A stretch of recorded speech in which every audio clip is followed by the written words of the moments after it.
বিসমিল্লাহির রহমানির রহিম।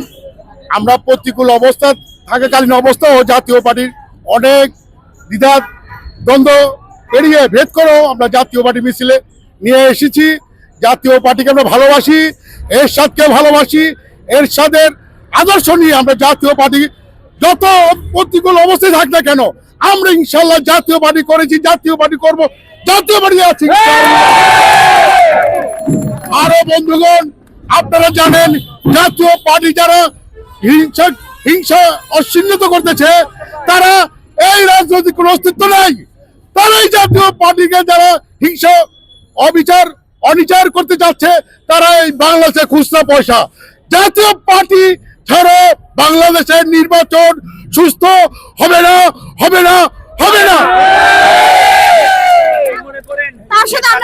এখন ভবিষ্যতের রাজনীতিটা কি হওয়া উচিত? বিসমিল্লাহির রহমানির রহিম। জনগণের জন্য আপনার কি করতে চান? থেকে আমি বলছি হাজী মোহাম্মদ ফারুক। আমাদের জাতীয় পার্টি শান্তি পার্টি। আমরা এই যে রাজনীতি করতেছি হোসেন মোহাম্মদ এরশাদ সাহেবের দল শান্তিপ্রিয় দল। আমরা উন্নয়ন করেছি, সামনে ইনশাল্লাহ উন্নয়ন করব এই আশা আমরা ব্যক্ত করি। যত বাধা আসুক না কেন আর যেই বাধাই দেখ না কেন আমরা রাজপথে আছি, ইনশাল্লাহ আমরা রাজপথে থাকবো। রাজপথ থেকে জাতীয় পার্টিকে হটানোর মতো কোনো দল নাই। জাতীয় পার্টি এইবারকার নির্বাচনে ট্রাম কার্ড। জাতীয় পার্টি ছাড়া কেউ ক্ষমতায় যেতে পারবে না ইনশাল্লাহ।